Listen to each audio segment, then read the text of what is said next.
Hey everyone, welcome back to Seaway Sports Lounge. My name is Ryan, of course, your host, and I'm very happy to report tonight that, as I mentioned in the video I just posted about an hour ago, that there'll be a new sections that are going to be coming up in our channel. Well, this is my new section called Leafs Timeout. That's what it's going to be. It's going to be all Leafs news, firings, trades, everything you can think of. And in this new section, we're going to be doing all kinds of discussion. I might bring people in to help talk about what they're seeing, what they like, what they don't like. I mean, it's going to be pretty exciting. I'm very, very happy to do this section. Something I've been wanting to do for a long time, as much as this lounge channel and, of course, my tech channel. But I think that's where we're going to start with. So I'm hoping everyone enjoys this, especially, of course, all the Leaf fans out there that want to join in on the conversation. So, first thing I'm going to talk about is going to be training camp. So, training camp opened a few days ago. The Maple Leafs opened a 50-man camp. Many, many new faces. I've posted a few names below, but what I'm going to do is I'm going to bring up the actual list. So these are the players that are currently on Toronto's camp for this year. So of course we have our standard names, of course, like Michael Bunting, Kyle Clifford, Wayne Simmons, all the names of Kerfoot. We all know those names. David Camp, of course, but of course we have some new ones now. We have like Zach Aston Reese. He's on a PTO right now. We also have a number of players like Adam Gaudette. He's a new signing that came in. They came in over the summer. There's a number of them.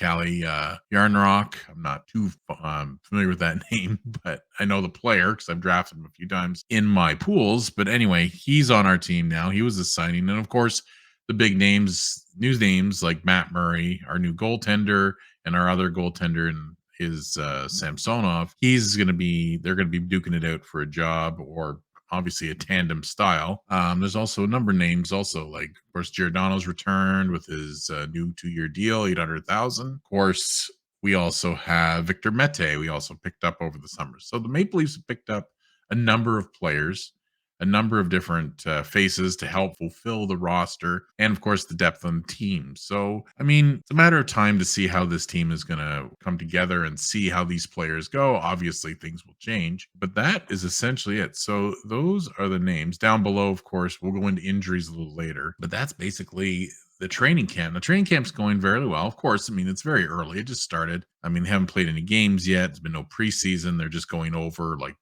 drills and all the normal stuff you see at camp, getting to know each other, getting to know the coaches and training staff for all the new players. And of course, with that, as that happens, we always have media availability. So over the last few days, there's been media availability for a number of people. I've watched a little bit of it. I'm actually going to post in the description below all the media videos that were out there, from Austin Matthews to Kyle Dubas to I believe always Morgan Riley's always having one, and I'll post those in there. But the two that I'll take away from this media is Matthews and Dubas. Now Dubas is the big story this year because he's on his last year of his 5-year deal, and a lot of questions were asked during the interview. And basically, he was saying that he's not going to make it a distraction because he's on his last year. I mean, obviously, the end goal is to win the Stanley Cup, and he wants to do it with this group, barring some changes that are going to come along naturally with as the team goes through the year. I find it interesting that he has only 1 year left, and they're not interested. Shanahan brought it up. Brendan Shanahan brought it out that they have not. They have told him that he will not have extension currently. Now, of course, that can change at any time. Now, if Maple Leafs do really well, I mean, this is opinion of mine, but I have a feeling that they're currently wanting to see how this edition does, especially in the playoffs. As we all know, as Leaf fans, the playoffs have not done well for us. Basically, Dubas is going to wait and see. I don't think it's going to be that much of a distraction for him. He has a job to do. He's still under contract for the remainder of the year. So, regardless if they want to sign him or not, he's going to do his job. So, and I don't think he's going to also rush anything or do anything drastic, because that can happen sometimes with GMs if they are in their last year of their deal and they want to make this glaring move that will help save their job, but in the end it could end up hurting the team. I don't see that happening here. Dubas has been a very keen GM over the years. He's done some pretty shrewd trades and moves and signings, obviously with this decision to go with big four contracts they have, plus now with Riley's signing and all the adjustments he's made. That's basically it for Dubas right now. Matthews was the other one. Now, Matthews came on and explained, they asked him obviously the question about his contract extension, but the thing with his contract, he's got 2 more years. He's not this year. He can't sign an extension this year. He's only allowed, I mean, he can, or maybe, sorry, he can sign his extension as early as the end of this season. When the season's done and into next season, that's when he can start to look at doing an extension, because I believe it's only the 1 year left on your deal you're allowed to do one, because Nathan McKinnon just did that. Matthews said some pretty nice things about the city of Toronto, as expected. He feels that it's his new home now. They've treated his family very well. I mean, I'm just paraphrasing what he said, and I will post again his video below of what he on the Toronto Maple Leafs page. I don't think he sounds like a guy right now who has any desire to leave. I mean, it was brought up in the summer, and I posted a video earlier in our channel saying that, there was chatter about him going to Arizona and whenever it was time. And of course, I just had enough of that. It was just driving me just crazy. Like the discussion I was hearing from other fans and all that. I mean, everyone's entitled to their opinions, of course. My opinion is I believe he's going to sign an 8-year deal with Toronto. He's going to go max rate. I mean, I have a feeling that the Maple Leafs are going to bring out the money for this guy. They have no desire to lose him. I mean, this would be catastrophically awful if they lost this guy to another team. And I don't know if not many teams can afford what he's going to be asking anyway. I believe the Maple Leafs will do whatever it takes to keep this guy, and they should, because he's a franchise player, a generational guy that we've never seen before in a very long, well, I should say never, in a long time. So anyway, that's where Matthews is. He said very nice things. He seemed smiling. He seemed happy on the thing. The season's about to start again. I mean, the Hart-winning trophy man himself looked good. He looked like he was having a great time. With that, we're going to move on to the next, some injuries that have happened in the last little while. So Timothy Lijegren, unfortunately, he got injured and he had hernia surgery and he's out 6 weeks. Now, there's a underlying tone to this story because he had a signing of 2 years, 2.8 million over the summer, and he's going to miss camp. But the big story under this is that Rasmus Sandin, as we all know, has not signed yet. Now, they've been pretty quiet about why. Obviously, it's either the Maple Leafs don't have any money available to give him, or he wants too much. Now, either way, with Liljegren now out at least 6 weeks with hernia surgery, barring any setbacks, it's going to be more of a urgency to get Sandin locked up, because, I mean, Liljegren was penciled in to be a very strong part of Toronto's defense core. And he has improved dramatically over the last 2 years, especially when he was working with Giordano last year, at the end of last year. So he was taking big strides in his game, and it's just a shame that he's now injured, and especially a hernia injury, very difficult to recover from for a while. I hope they can sign Sandin. Obviously, remains to be seen. There's been no chatter yet of whether it's going to happen or not. Of course, we will keep SSL. We'll keep an eye on it.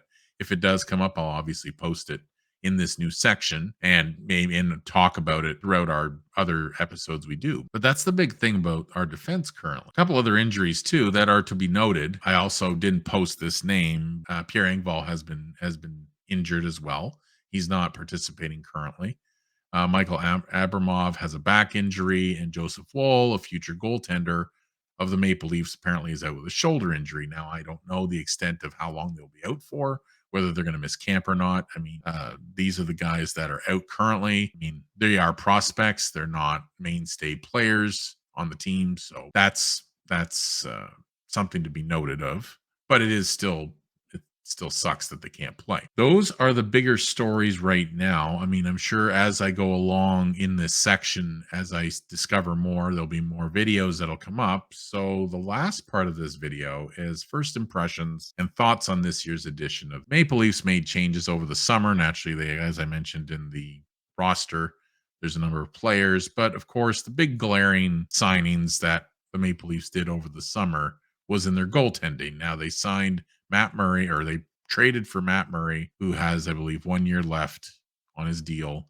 They also went out and signed Ilya Samsonov from the Washington Capitals, who was not given a qualifying offer, and they signed him for 1.8 million.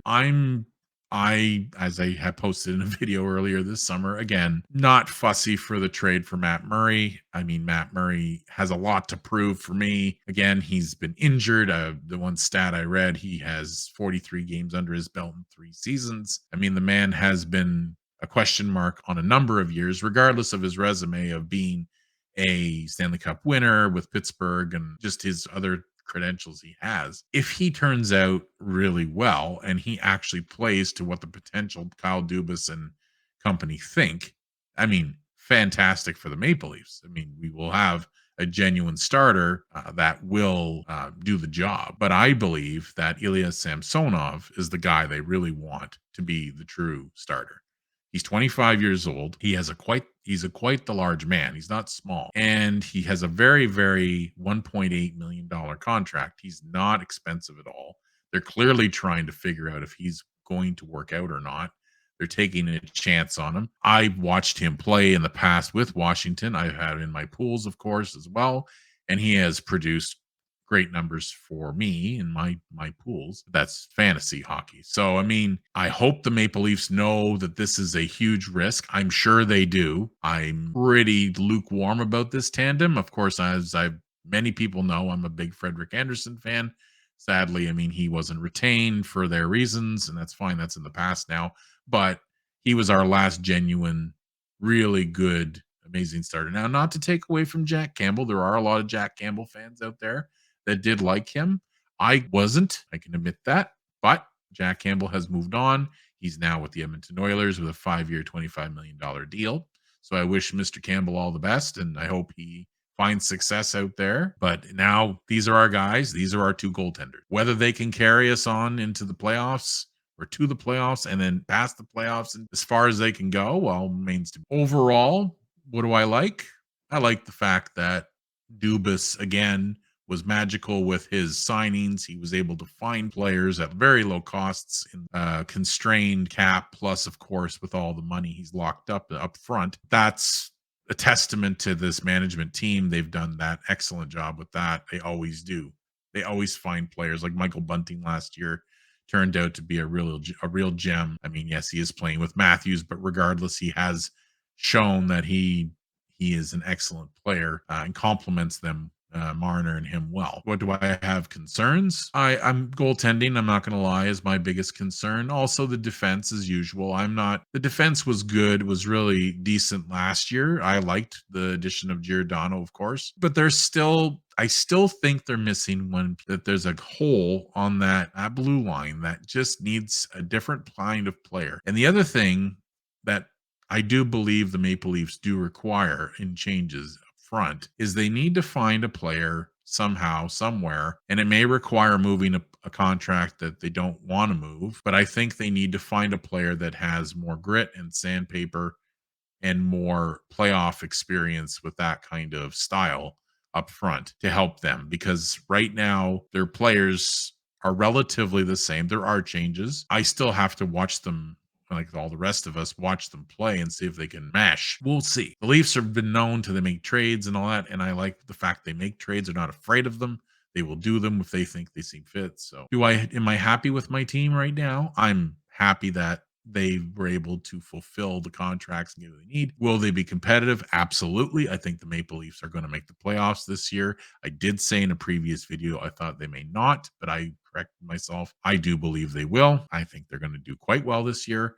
They still have a very strong up front, lots of firepower, good depth, and again, question marks on the goaltending, but we'll have to see how that. I think the Maple Leafs are going to have a great season. Now, postseason, well, that's another video. I can do that. I will do another video later on this year into next year, especially whenever the playoffs are about to begin, kind of a roundup. So I think I'm going to stop here. So I want to say thank you very much for watching. I hope this is helpful and getting information to you about the Maple Leafs. Again, this section is going to be a new section to our channel.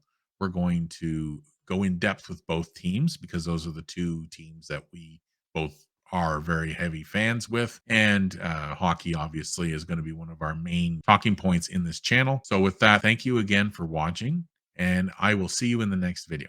Have a good night.